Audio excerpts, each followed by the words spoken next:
program, generally with Morning Star. I told them that I insisted on having Philippi on Sundays because it's not just the archaeological or even the biblical experience that you get, but you have the chance to experience the site as it is used and appreciated nowadays. So you saw all those people well dressed, the ladies in their dresses, the young ladies, the babies running around, the church being used as for baptisms. You saw all those decorations and the trees. So that's part of the experience, I believe. So now we are going to the site. Alexander will drop us off at the parking lot at the entrance of the site. There are restrooms there as well if necessary. And we are heading to the ticket office and buying the tickets, and then we are ready to start our tour of the archaeological site.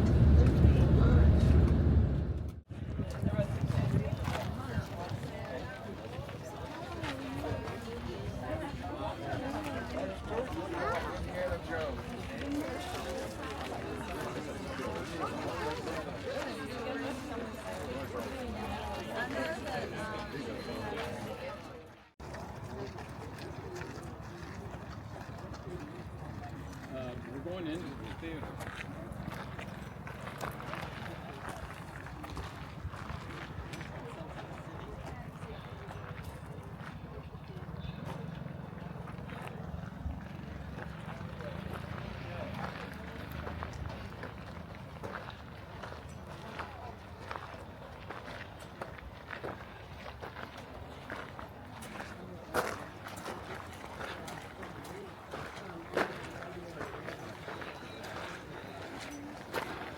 So we are here at the Theatre of Philippi, and as we're gonna see, the tour will focus on three different levels.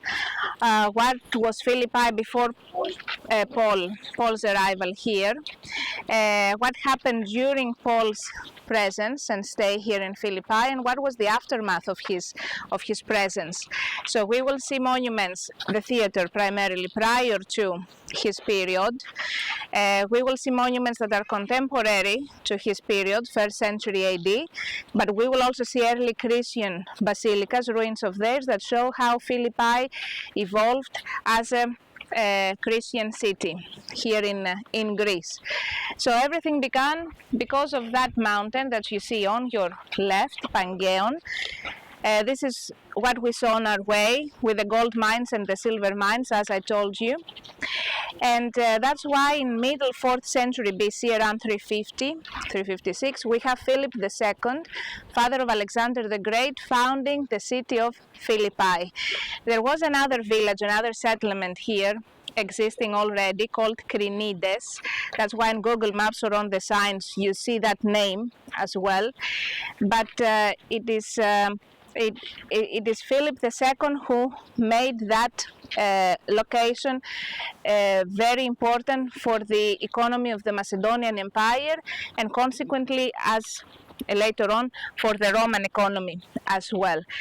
So this is when everything began, 4th century BC, and the theater represents that early period of history. So theaters were essential elements of an ancient Greek and Roman city because a theater grants social cohesion, moral cohesion, and it is also used as a venue for political gatherings.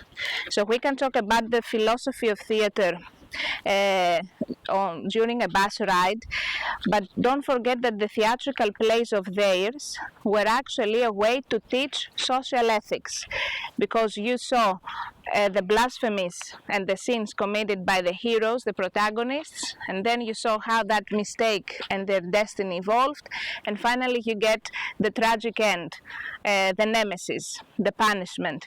So it was a way to teach what was appropriate regarding social morals, and that's why theaters exist across the ancient Greek and the Roman world, including here in Philippi. That couldn't be an exception. You're standing at the stage that we call orchestra. Orkume means dance. So orchestra is the place where people perform and dance and act. We have the audience sittings, which are restored, as you can see, apart from the first rows. Estimated capacity 3,000, 4,000 people. And at your back, that was a two-story building that we call skinny with SK. That's why when you write scenery, scenario, scenic, you write it with SC, as it was transcribed from Greek to Latin. The facade changed according to the plot, and it was used for rehearsals, as a cloakroom, for the performance, the actors before entering the stage. Paul was very familiar with the concept of theater, and we can understand that when studying the Philippians especially, and generally his letters to the many different churches. So don't forget that he had a Jewish background. He was a Roman citizen, but he was very well aware of the Greek culture. That was the lingua franca, international culture back then. So if you wanted to be sophisticated, intellectual, and member of the elite, you had to speak Greek.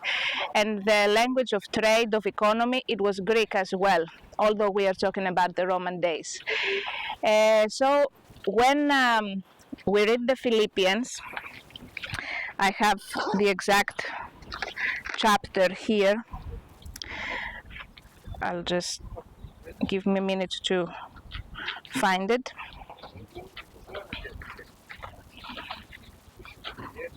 Philippians 3:19, New International Version. Their destiny is destruction, their God is their stomach, and their glory is in their shame. Their mind is set on earthly things. This is a phrase taken almost as it is identical from a Greek from a Greek satyr drama of Euripides called Cyclops. And when Euripides, that you all know, he is a member of the elite Euripides, Sophocles, Aeschylus of the Greek tragedies, when he describes the Cyclops, those mythical beings of ancient Greece, he describes them as belly worshippers, people that are induced by their instincts and animal instincts and things that are not intellectual at all. So we can tell that Paul is very, very familiar with the concept of theater based on that phrase, first. And second, when you read the Bible in English, sometimes the words used, I'm not going to say that they are misinterpretations, but if you want to go back to the very exact sense of the word, you have to go to the Greek authentic text. So 12 times in the New Testament, and many in Paul, for example, in Corinthians 1, 1 Corinthians 11:1, the word imitate is used, mimithite. It is translated in most translations as follow. But no, imitate, mimithite, mimic, you say, is a word that again is derived from the theatrical art of ancient Greece, as well as the word hypocrisy, hypocrite, that you say. So it has two different hypocrite. Now it got a very negative sense, and Paul uses it with that sense as well. But hypocrite is the one who uses something else and an extra element in order to hide his real identity. That's why it's hippo, Y-P-O, that means under, not hippo, hippopotamus, it's the hypo. He talks about hypocrites I'll have to find out where exactly, but there are 12 times that he uses the word imitate, mimithite, that what you read as follow. So you may read follow, but when someone reads that in Greek, that vocabulary takes us directly back to theater. So we know, and we will see that in Corinth again, that Paul several times, in order to approach and bring himself a step closer to the people that he is talking at, he uses vocabulary that is familiar to those people. He uses concepts that are familiar to those people. In Corinth, he talks about those wreaths that decompose and fade and destroy, but we are all racers and runners. So because it was the Isthmian Games there, we will see that in Corinth. It was the games, the athletic games. So here in theater, we see that he's also very well aware of what theater and how important theater is for the Greeks. So when he wants to make himself clear and understood, he has to go back to some Greek intellectual concepts so that the Greek populations can deeply understand what he's talking about. So there is that phrase in Philippians that is taken directly from Euripides' satyr play, The Cyclops. And again, the vocabulary of hypocrisy, hypocrite, imitate, what you translate as follow. It's not your mistake, but no, I don't want to be misunderstood, but it is, if you go back to the Greek text, you see how deeply he knows the audience that he's talking at, and the Greeks. Let's continue that way.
Thirsty tree.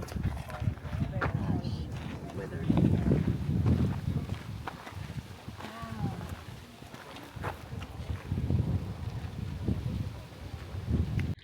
And it takes us back to approximately 500 AD.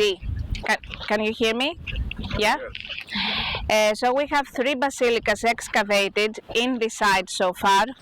A is here, C is further back where you see the pine trees at the end of that section, and B is the one excavated down where you see the big square pillars. All that was constructed within a very short period of time, from 450 to 600 AD, so it's a matter of 2 centuries, and we do not know what else to expect because it is an ongoing excavation here.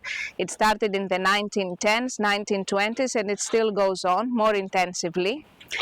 But you see that within a few literally square meters, we have found the ruins of 3 colossal basilicas.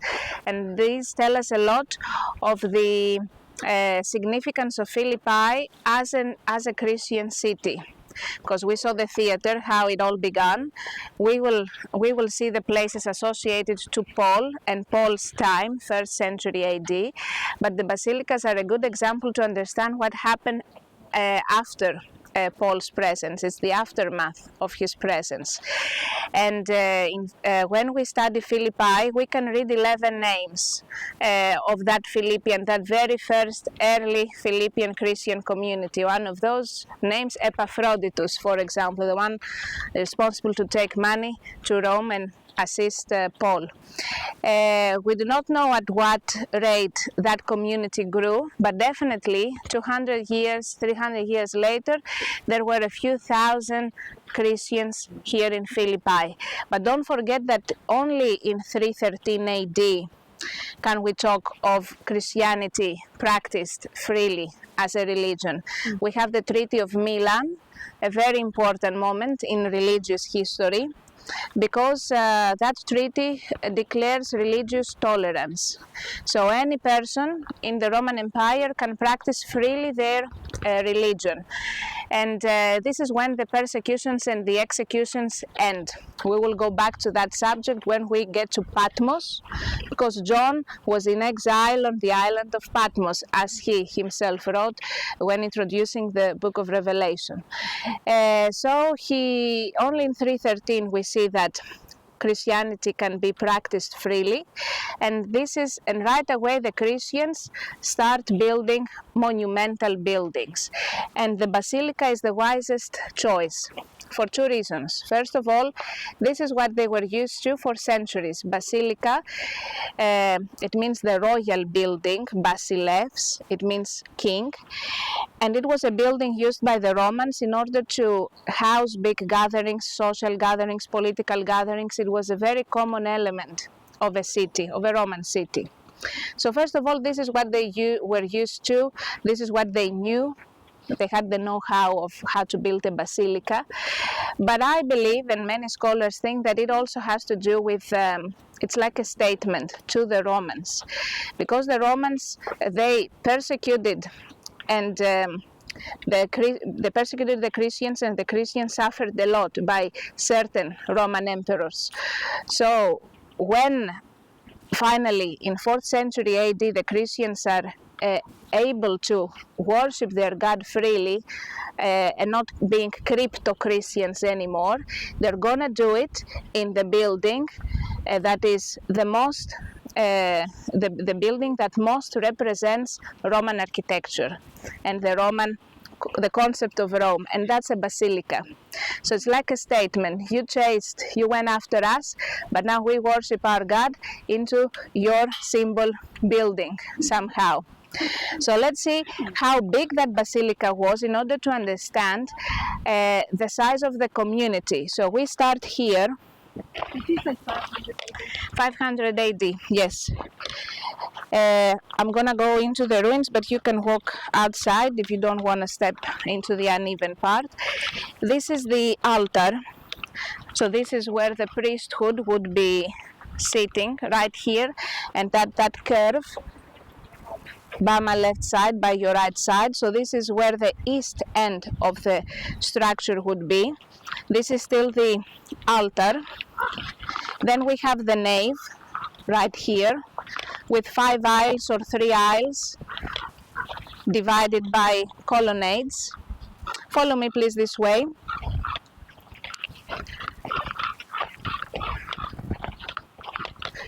You can even see that some parts of the pavement, they are restored using the authentic material. That's why you see that marble pavement. The columns that you see at the back, they are replaced, but using the authentic blocks. So that was an annex, that was a baptistry. So the early Christian churches have a baptistry annexed to the main building, not a portable basin that we have now in the churches, in the Orthodox churches at least, but it was a room, a different structure right next to the main basilica. Are those columns there, or the ones down here? Those are original. They're original. Originals. These are the capitals, the Corinthian with the floral designs. And we're still in the nave, the central room of the basilica.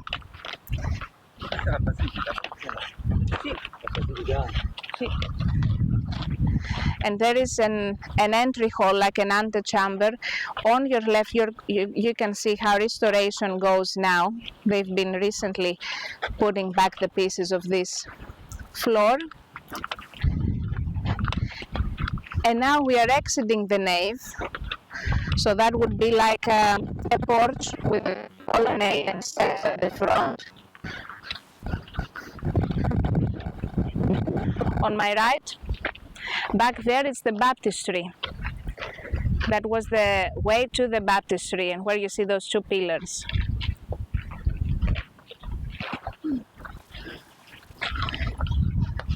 And we go down the steps here. There are a couple of steps that you should be careful at.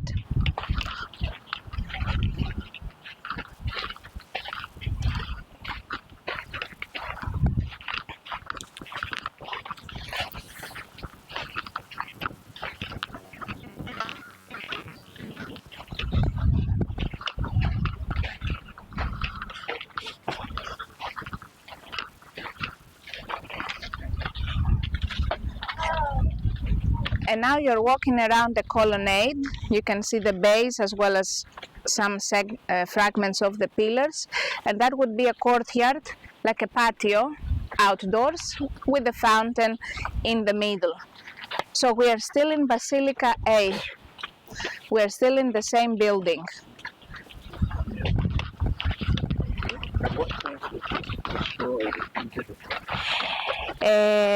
Philippi was abandoned as a city around 700, 800 AD because we start having the invasions of the Slavs. Slavs appear in history. They come from the north, so living in the countryside in flat accessible areas is not that safe anymore. And we see that the Philippians move uphill, up on top of that hill, where we can observe them until 12th century AD. And from 12th century, we see that that location is also abandoned, and they go to the city of Neapolis, that is nowadays Kavala. So Philippi is abandoned around 8th, 9th century AD, and since that was a marsh, it was finally drained a few decades ago, the silt and all those sediments and the dust and the soil coming from the hills practically sealed the antiquities, and we had to excavate the site. There was nothing to be seen. If you were here like 1000 or 1500 AD, you would see nothing from the ruins. They were all into the ground. They're preserved by the water. By those sediments and the. Where is the jail? I'm gonna show it to you right now.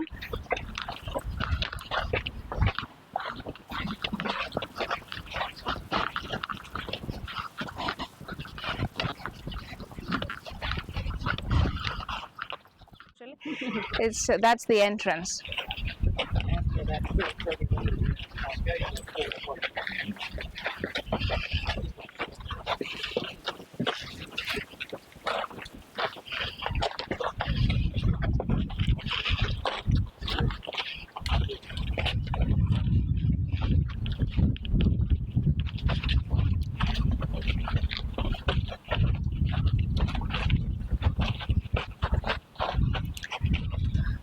So while you're taking pictures here of the jail, there is a big dispute among the archaeologists if that's the place or not.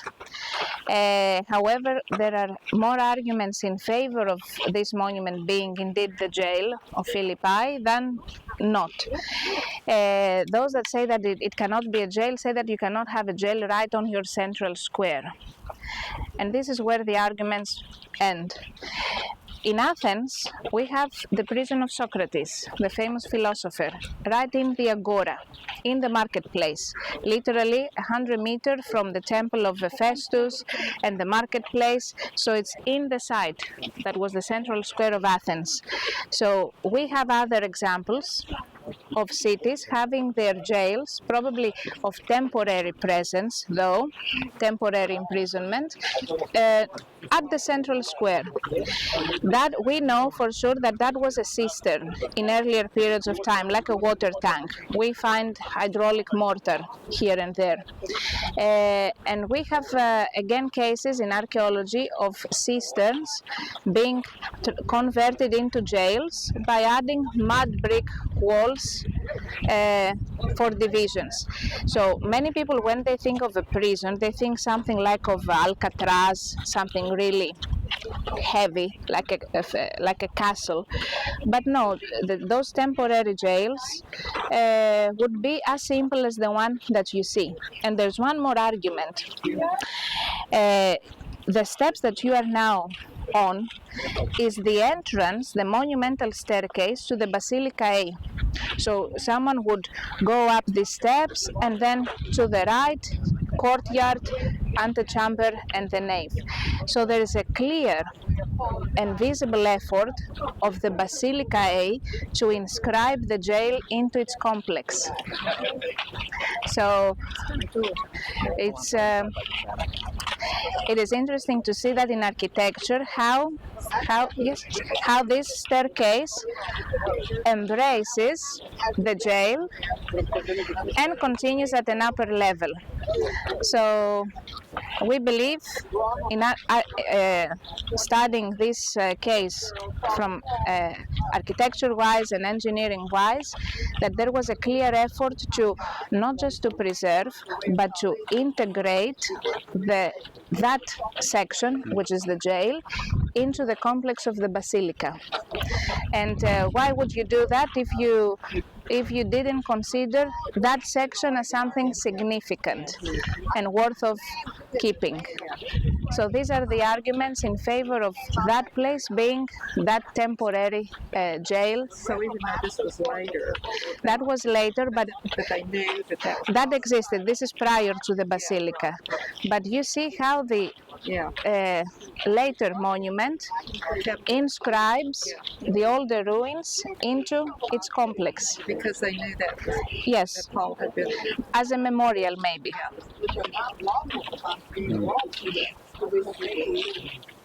Are these reconstructed or these original? No, the staircase, the steps here are original. These here. There's a great amphitheater in Sicily. Have you seen it? Have you been to Sicily? There are several. I mean, there is in Taormina. Yeah, I've seen that. Beautiful. And it's Greek before it was Roman. Yes, as always.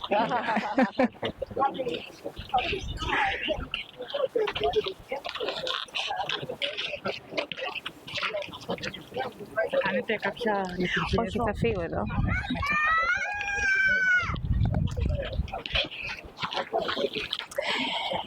If you've seen the jail, follow me down this way in order to go down to the Agora, the marketplace, and the Ignatian way.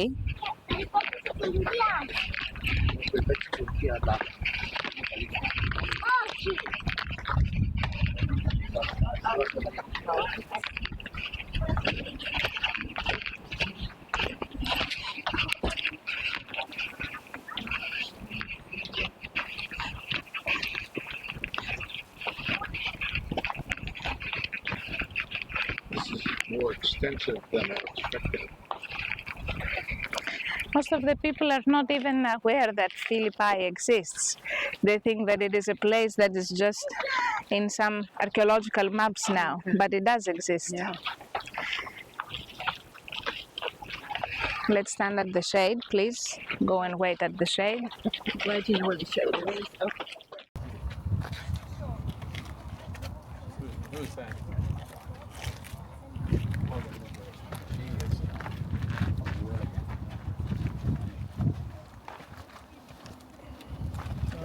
Riley. Come on. Thank you. Come on. Thank you, sir. All right, everybody else has got it. Well, gee, thanks. Wow. So Don, they think this was the place?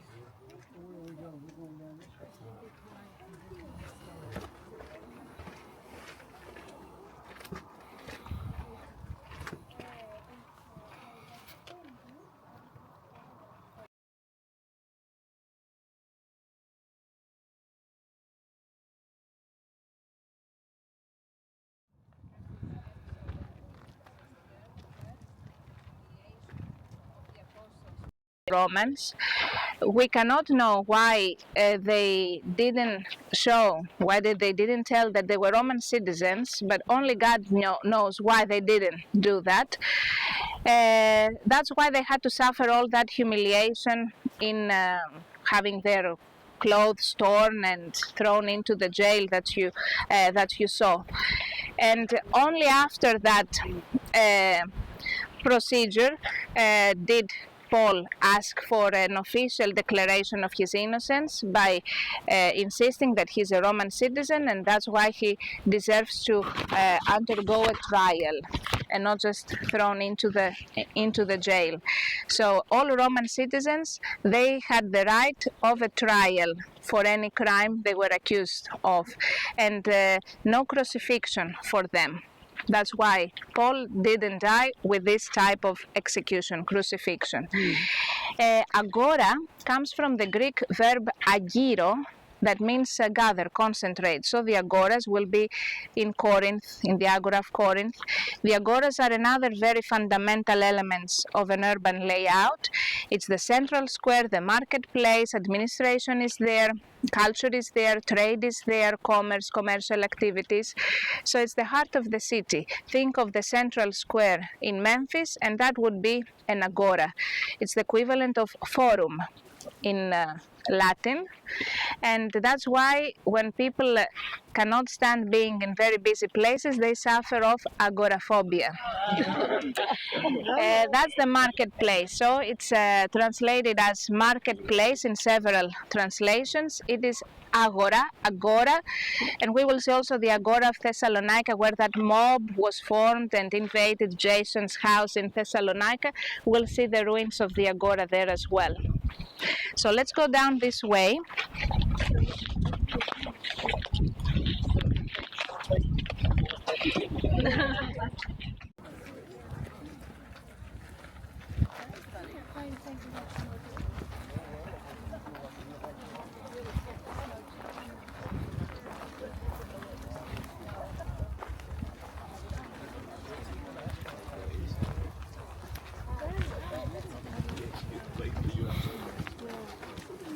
Yeah.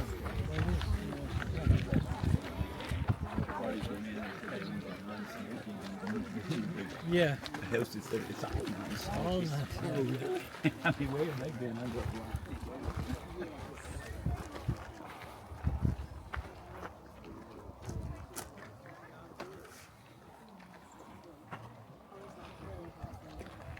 Attempt to create a basilica with a dome around 550 AD. 600, and it was unsuccessful because the structure was there, but as soon as they started creating the dome, the whole building collapsed. So that was never finished, and it was left like that. It was a little bit before the end, so they just leave it as it is. They just left it as it is. Basilica B. Whereas Basilica A was a structure that was operating, it was open. They decided to make an attempt like that because a few years before, Saint Sophia, Hagia Sophia of Constantinople, was already constructed, which is a basilica with a dome, and they thought that they could do the same. But the engineers of Constantinople were much better than the local engineers here. That's why we're talking about an unsuccessful attempt. And here is the agora in front of you with all the rooms across around the four sides, which were the official archives, the place where you would keep the units and the standards of a city, like units of quantity, units of weight for scales, and libraries, the papyri and the parchments. They were all kept around here, and colonnade around, and in open air in the middle you have the square. And here, standing on Ignatian Way, that's the Via Ignatia, right where you stand. And that started, it was a very big avenue, second to the Appian Way of Italy. It was constructed in 2nd century BC, and the man who was responsible for its maintenance and construction and maintenance was Gaius Egnatius. That's why the Egnatia, the Ignatian Way, and it connected the east to the west side of the Balkans, which was a very important province of the Roman Empire. We are the Balkans. So from Romania, Serbia, Croatia, down south to Greece, this is the Balkan region. So it started in Constantinople, Istanbul, that back then was called Byzantium, crossed North Greece, and after Thessalonica it went a little bit further north to Albania, to Durrës. In that way, the military troops, the messengers, the imperial messengers, the merchants, instead of sailing around the Balkan Peninsula, the Aegean, Mediterranean, and then into the Ionian Sea and Adriatic, they could simply, via the land, move from one place to the other. So if you didn't have a specific authorization, you were not allowed to use this highway for the standards of the time. So if you were a merchant, they would weigh your cargo, and if you were overloaded, you were not allowed to step on. And that authorization, that permit was called diplomata. There were as we say, restroom areas for every 10 to 15 miles, and every 45 miles there was a city with inns and places where you could sleep, because 45 miles is the estimated journey that you can do within a day. It wasn't a pedestrian walk. It was used only by riders, and if you didn't have your own horse, you could rent a horse. That horse would take you to another place, and you could even swap at those service stations. So there were horses to be rented. So when Paul leaves Philippi and on the Ignatian Way continues to Thessalonica, he is riding to Thessalonica. He's not walking as the regulations dictated. It was riding only when riding a horse. It was a two-lane street, so one going, one coming, with a division in the middle, slightly inclined for the water to flow to the edges, with canals for the drainage of the waters. And the movement traffic back then was according to the British system nowadays. So the British have kept it the right way, because they held a whip at the left hand. So if they moved the way we walk, my whip would hit the other one passing by my left side. That's why I have to have the whip by the outer side of the street, as the British, the Australians, or the Cypriots drive until nowadays. And we have branches of the Ignatian Way going through the cities. Probably that's one. You do not want the troops to go through your marketplace. So it's very probable that it is a branch of the Ignatian Way.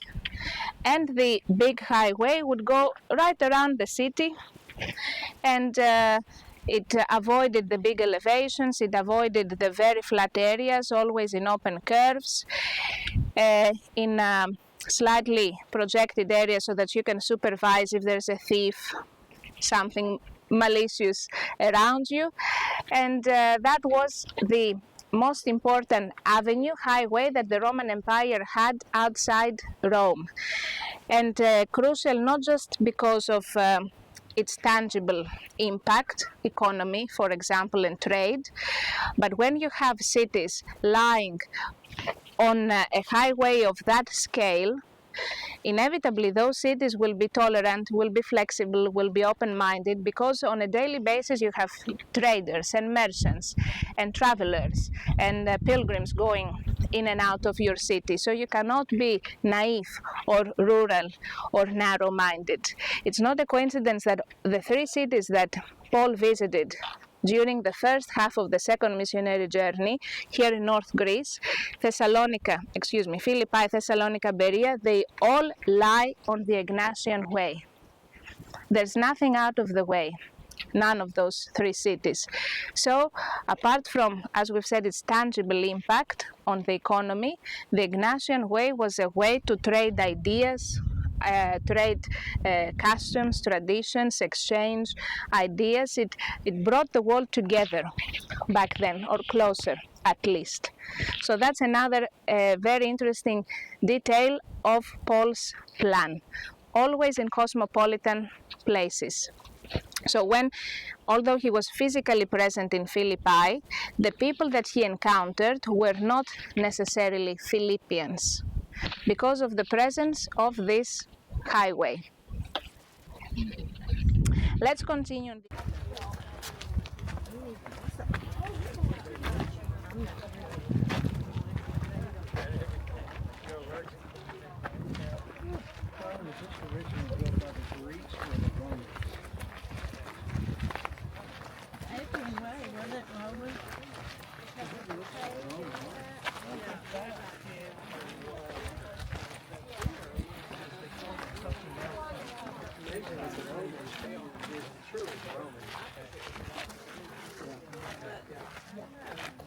Well, they came and occupied this area later.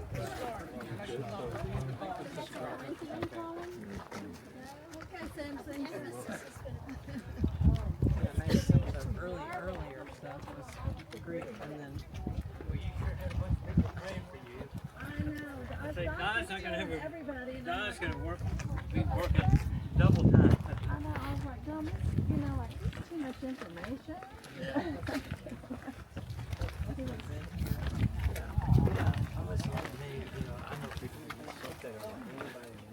tell everybody.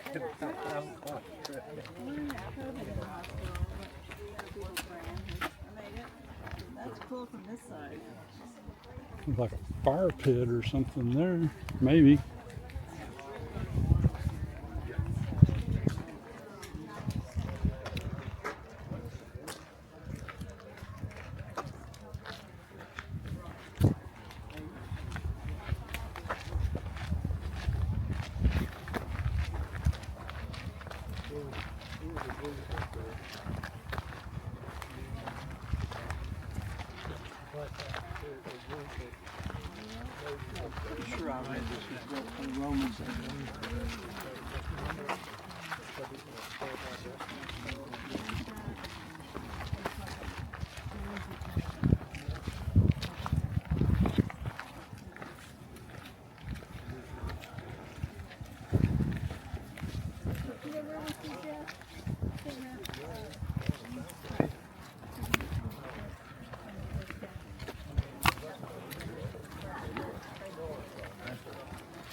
Augustus, the emperor, we know that he refounded the city as a big Roman colony, and many Roman veterans of the army were brought here. So the population, little by little, started being more Romanized, Latinized. More than 80% of the inscriptions that we find are in Latin, but we definitely know that the local people, they spoke Greek. So you have an intellectual elite and a military elite that speaks Latin, Roman, but you have the ordinary people, the biggest part of the population, that are Greek. So it was an interesting amalgam, the Philippians. You have both Greek and Roman presence, culture here. The last thing I wanted to show you is this inscription right here, down below. It is a location where we have 3 monuments in one place. So the first monument is a tomb of 4th century BC. It's a Macedonian tomb, and the access is through that grid, the blue grid. So it's underground. We have a Macedonian tomb. We do not know who was buried here, but since we're in the city, it must have been someone very important, like a general or a politician. In 4th century AD, right after the Treaty of Milan, and when Christianity can be practiced freely, we see that there is a church built right over the ruins of the underground Macedonian tomb. The mosaic dates from that period. It's 4th century AD, 340, 360 AD. So you see all those geometric designs and ribbons and birds and floral designs. And there is an inscription here saying that Porphyrios, bishop of Philippi, paved this mosaic, the floor of the church, in the name of Poland, in the name of Christ. So thanks to that inscription, this monument is the earliest monument in the world so far dedicated to Paul. 4th century AD, excuse me. And a century later, there was an octagon built over the older church. That's why you see the bases of the columns and that octagonal base. So it's 3 monuments in one location. From the second period, 4th century, we have this inscription. The name Paul, you can read it Pavlo. As we see it, it's the upper right corner. You take a photo and you rotate it in your mobiles, because this inscription faces inwards. So it's this way. It's Read that way. No, you have to stand there and read it. Right. I read it from the opposite side, so you have to rotate it. So is it closer to you or closer in? Is it this end or the?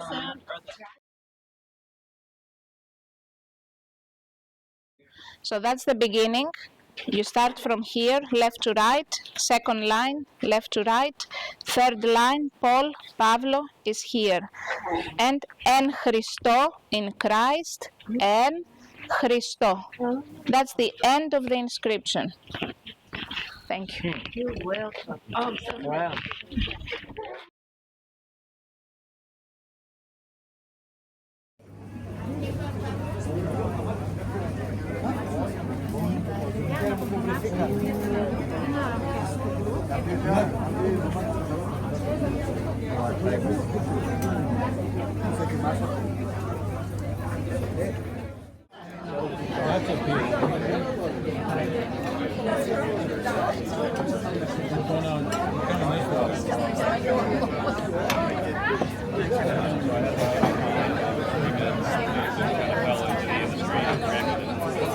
It's really, really cool.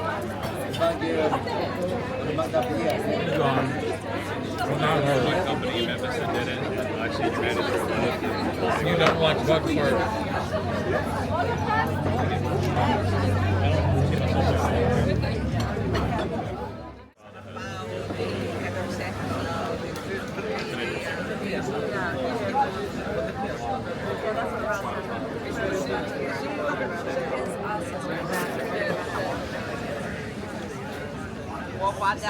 Is your brother going to go work? No, we didn't. He's in St. Louis. I think he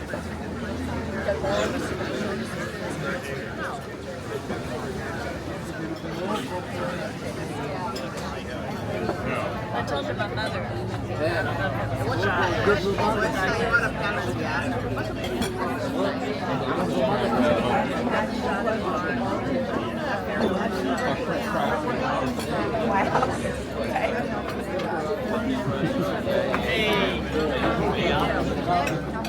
Be very quiet in Napolis. Oh, Napolis. Nap City. Is there another town called Stopolis? Please stop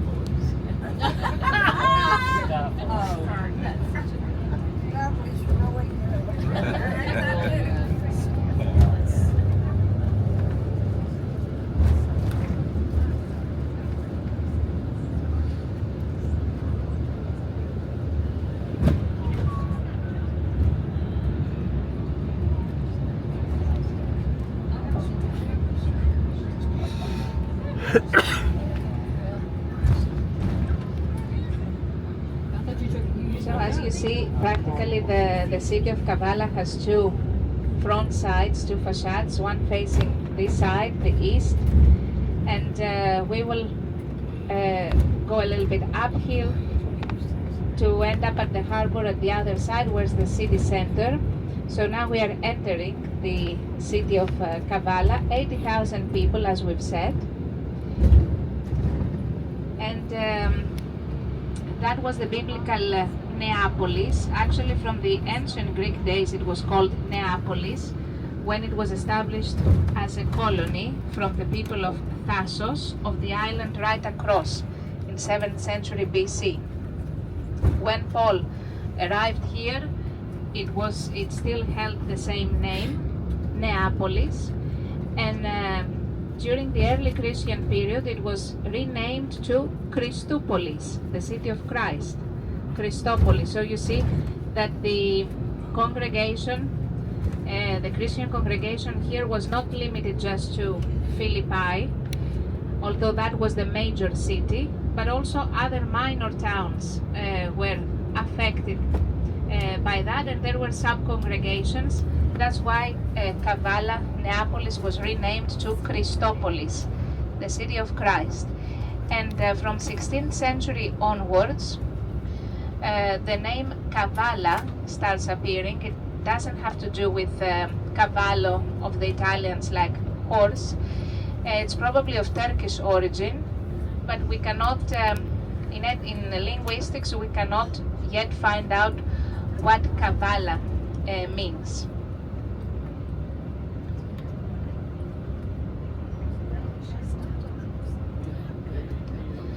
In the antiquity, it was always in the background, in the backstage, because the spotlight was on the Philippians. Same in the Roman days, same in the early Christian days, and only after the medieval days did Kavala, the present day Kavala city, started growing. And that's because there was water brought from a nearby spring to a peninsula that will appear right now in front of you with all those colorful buildings to your left. That's the old town of Kavala. So water was brought, and that was a reason for people to inhabit this area. On top of that peninsula, you see a castle with Byzantine walls of 1400, 1500 AD. And you can also see the arches in front of you to the left. We will drive through those. This is an aqueduct built in 16th century by a famous Ottoman emperor. His name was Suleiman the Magnificent. Oh, yeah. You can also see down here the traditional shipyards that they have. It's one of the very few places in Greece still where they make and repair traditional boats. Now we have the big industrial shipyards across the country, but this is one of the very few places that keep the old tradition. And now we will drive through this, through the arches of that aqueduct that was several kilometers long. We just preserved it here in this section, and it brought water to the medieval city of Kavala to your left.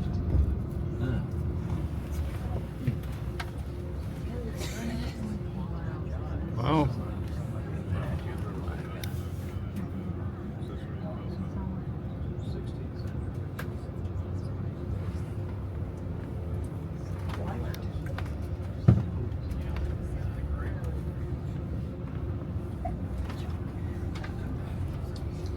And the waterfront is right in front of us. By the right side, in a few seconds, you will see a church dedicated to Saint Nicholas. It was originally built as a church, then it was converted into a mosque, and then back as a church. And at the front,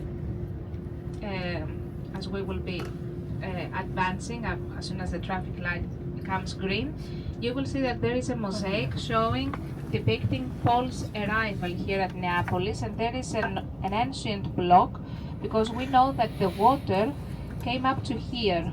So this is where the harbor was. We know that geologically and archaeologically. So right here, that was the harbor of Neapolis, and it was here where Paul first set foot on European land.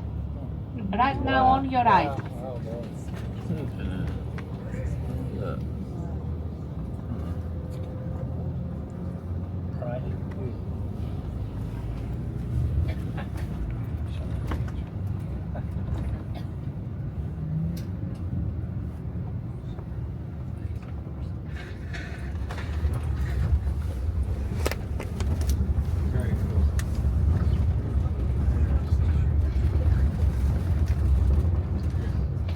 We have the port of Kavala to your left.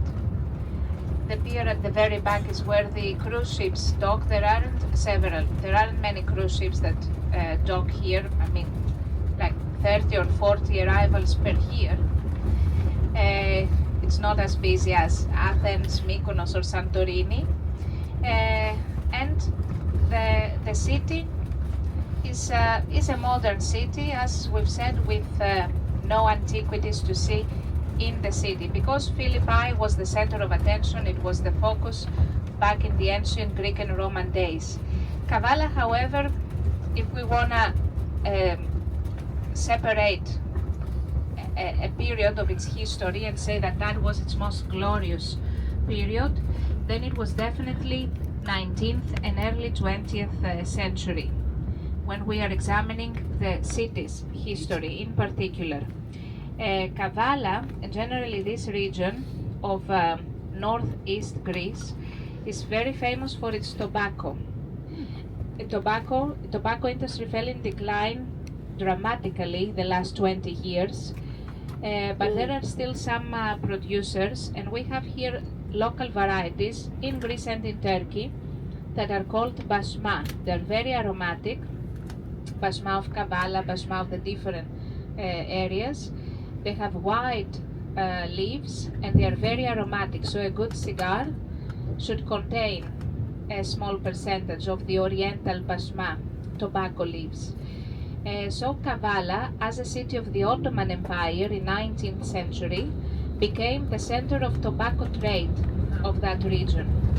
And on your right, you're gonna see some buildings, like further back, the pink one at the back, or even in that square, some more buildings will appear that were actually the houses of the European merchants and traders of tobacco from Hungary, from Austria, Germany, and you can tell they are completely different from the rest of the buildings. It's the town hall now, it's municipal buildings, and at the back we also have the storage areas, the warehouses where that tobacco was stored.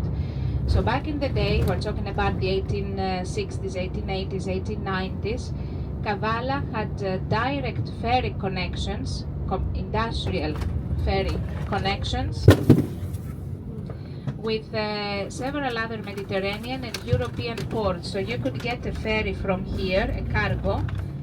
Trade was here for the whole Ottoman Empire.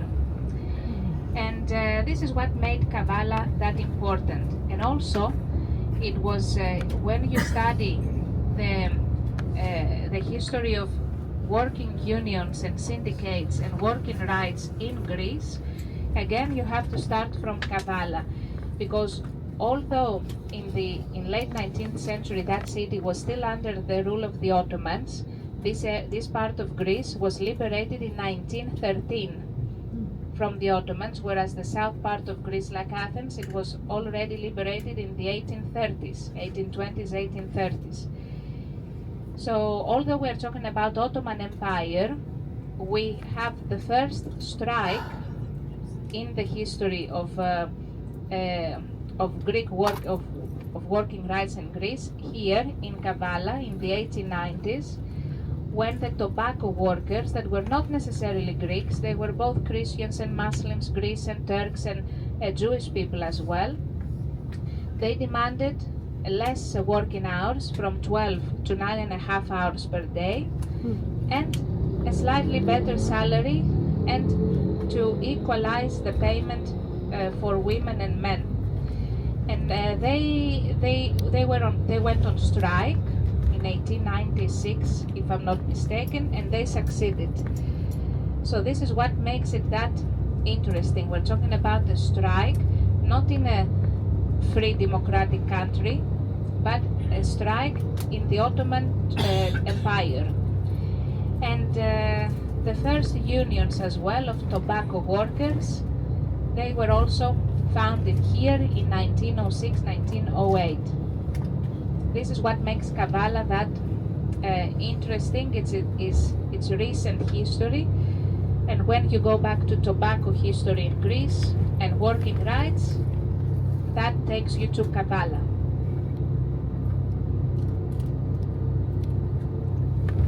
Hey, Margaret. Can I have the cord for a minute? I'm about to lose it on my camera. I didn't know we were going to be going this far. Yeah, I'm fine. Yeah. Thank you, Steve. Thanks.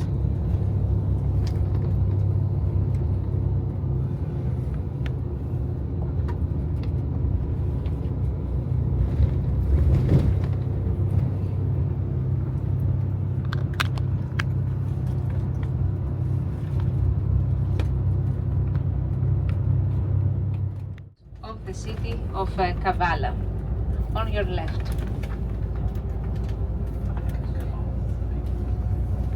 80,000 people, 80,000 people population.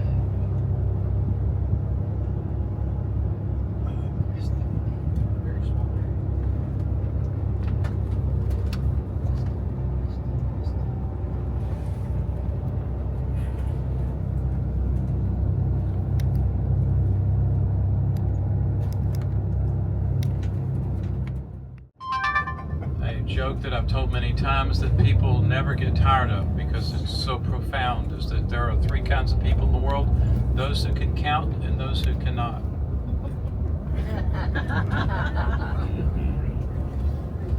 Oh, I get it.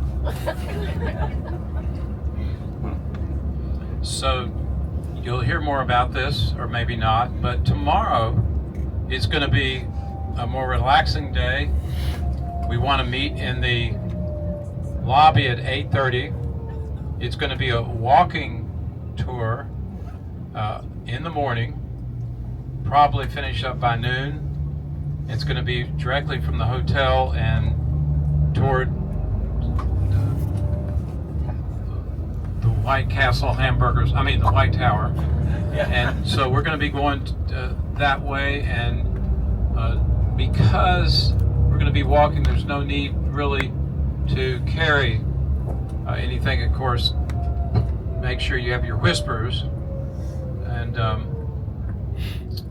money, because I think about every 50 feet there's a gelato shop, and so we want to be prepared for that. Of course, you're on your own tonight.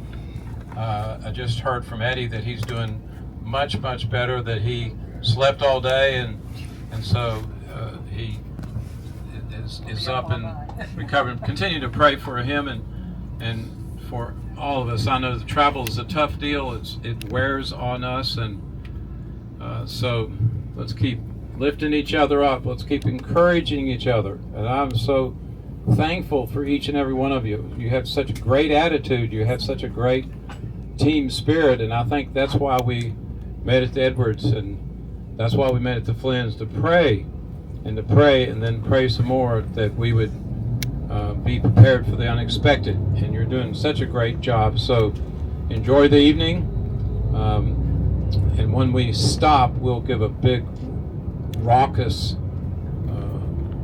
applause for both Alexander, our driver, and of course Constantina. But we'll do that when we get there, which is fairly soon. So anybody that's not awake, would you push them out into the aisle?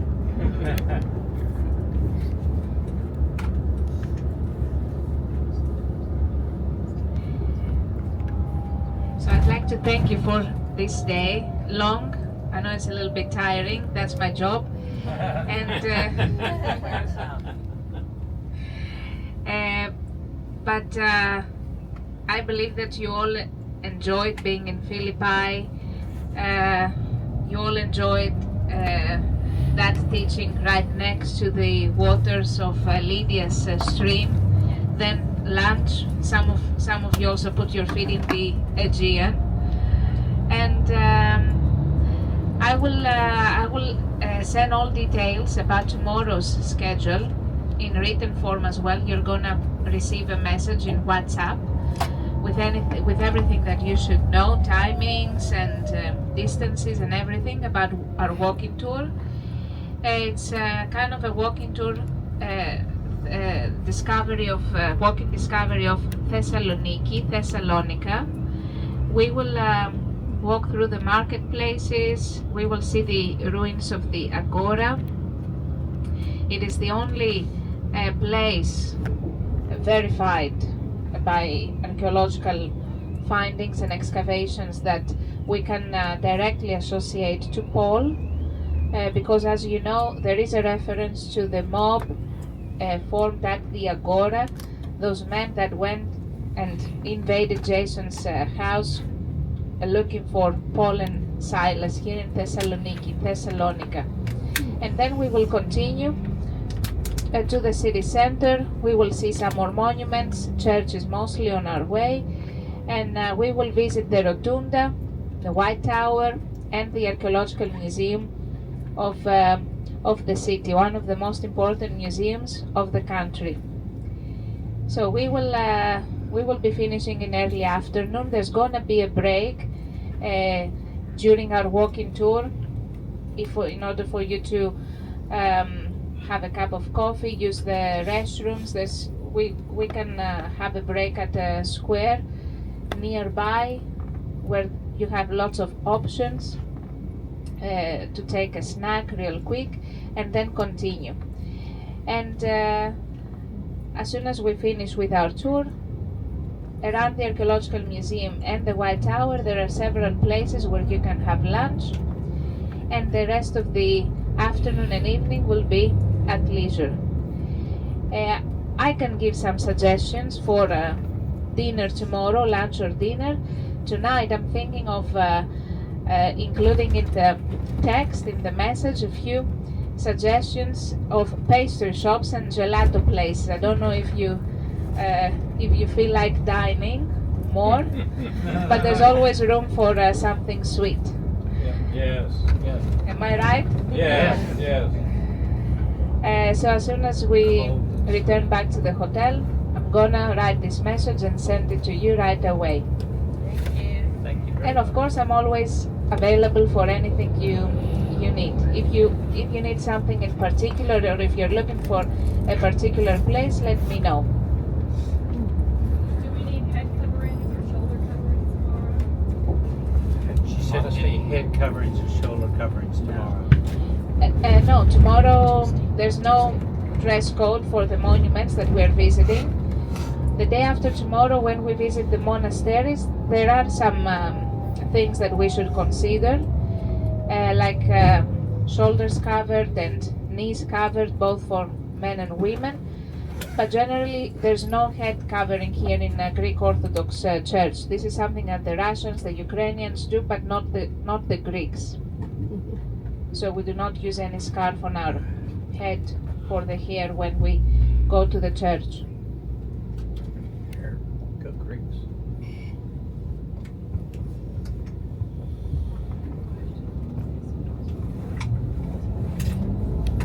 So Jerry, did you hear that? You're supposed to wear long pants and dress shoes tomorrow.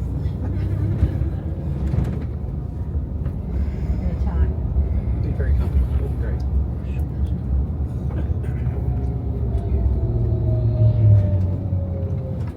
Who are the people on the banners? Singers. Oh. And those are places where there's live music. Friday and Saturday. Friday and Saturday night, so they're singers. Okay. Singer. Contemporary Greek music and folk music.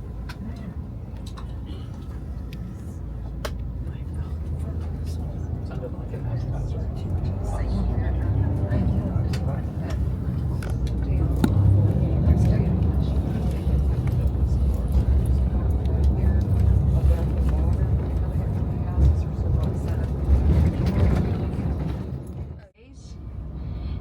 are on Saint Dimitri Street, Agiou Dimitriou.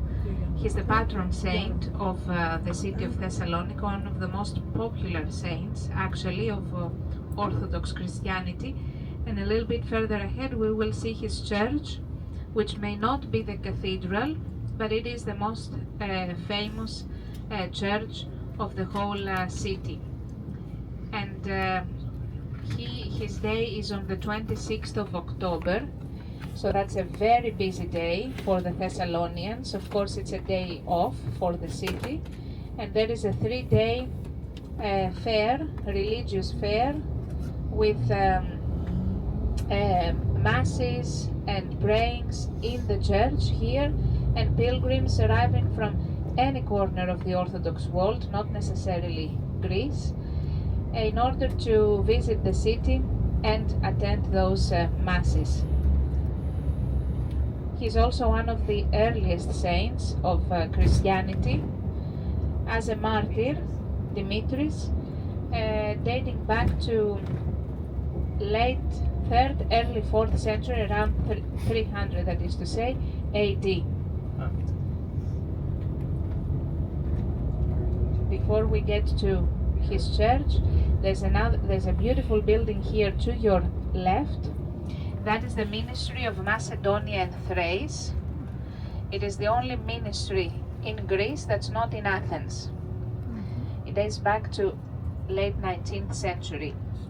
We will talk about the political system, and we will also talk about Macedonia, because there has to be, it's a big discussion about Macedonia, North Macedonia, the Macedonians, so I will try to clarify everything the day after tomorrow during our drive.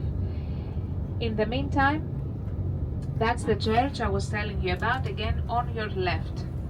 5th century AD. The martyrdom was here as well of that saint. 5th century AD.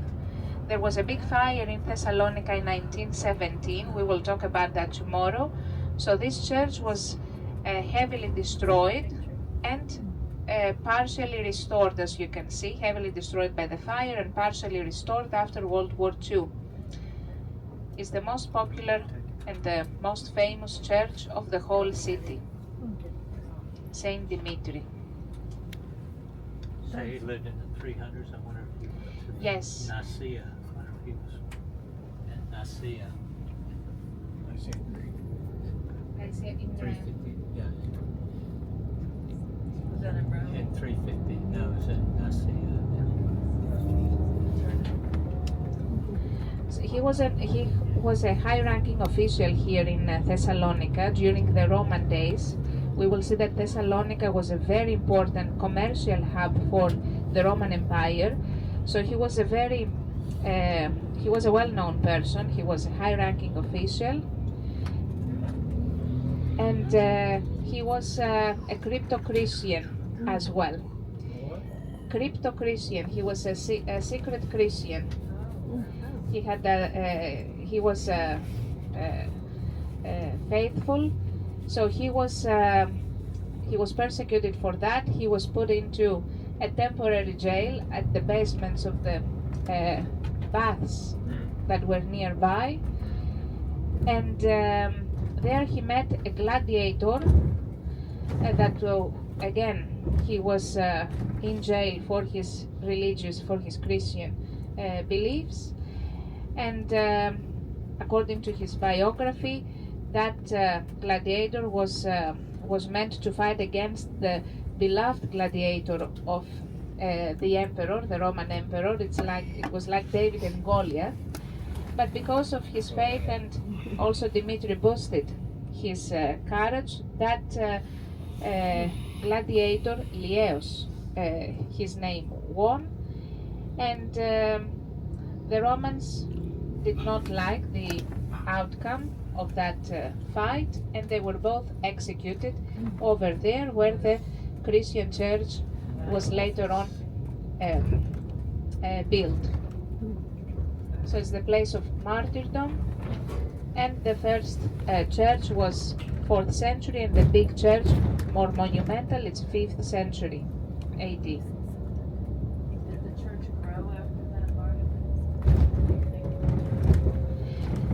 Yes, the Thessalonians were a big congregation already by the time of Paul. That's why we have the letters to the Thessalonians.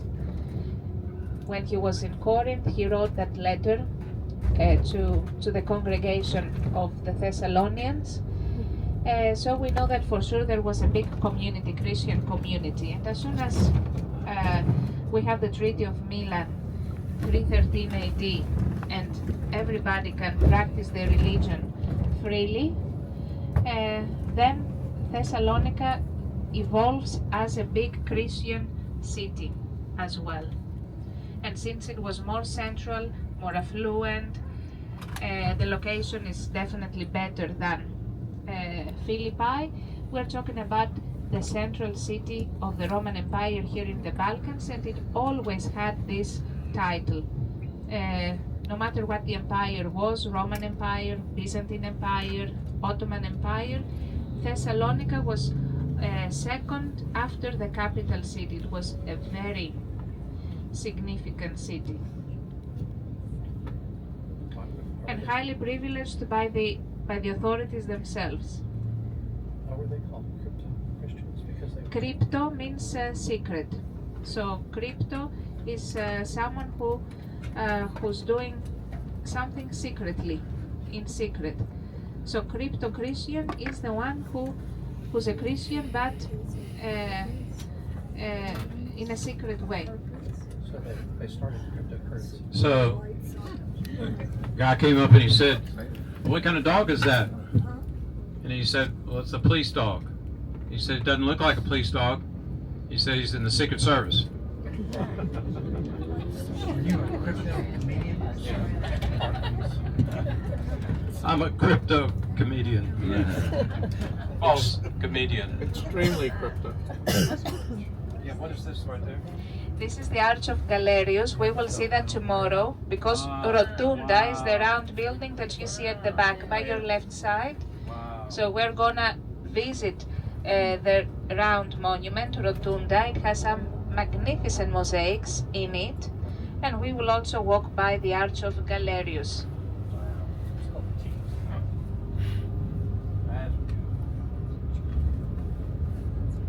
And we are on Egnatia Avenue, the Ignatian Avenue, which actually lies over the Roman Ignatian Way.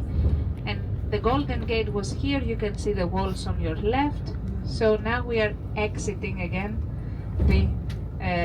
the Roman city, the Roman and the medieval city.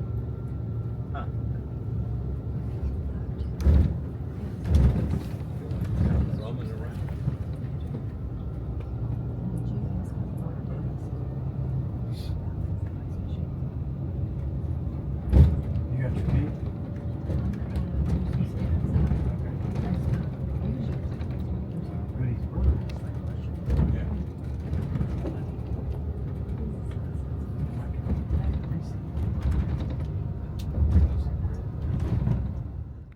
The apartments here, if they're expensive, some are offices too, but generally yes, the city center, both in Athens and Thessalonica, both city centers are expensive. So rent price here in the city center is somewhere between 700, 800 euros per month for a medium-sized apartment, like in square meters, 65, 70, 80 square meters. I don't see any lights on. Looks like they're off for the weekend. Yeah. There are no lights. No, those I if they're not offices, they're residences. I mean, I know people living here. I have friends. But if there are no lights, then it's probably an office, or it's still, since it's daytime. That's why there are no lights yet.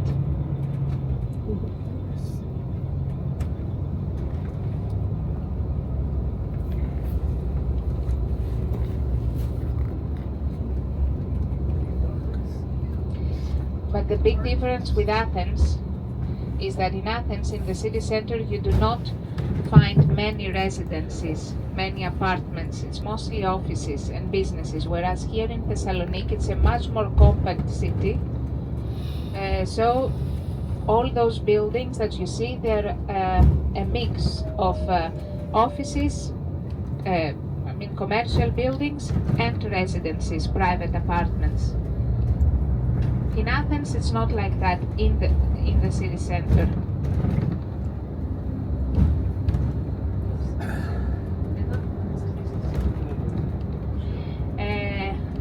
Let's start getting prepared because our driver will drop us off on this avenue, and we just crossed the street and our hotel is to the left. We're on Aristotle Square right now, so please collect your things. We will not use the bus tomorrow. We will see Alexander.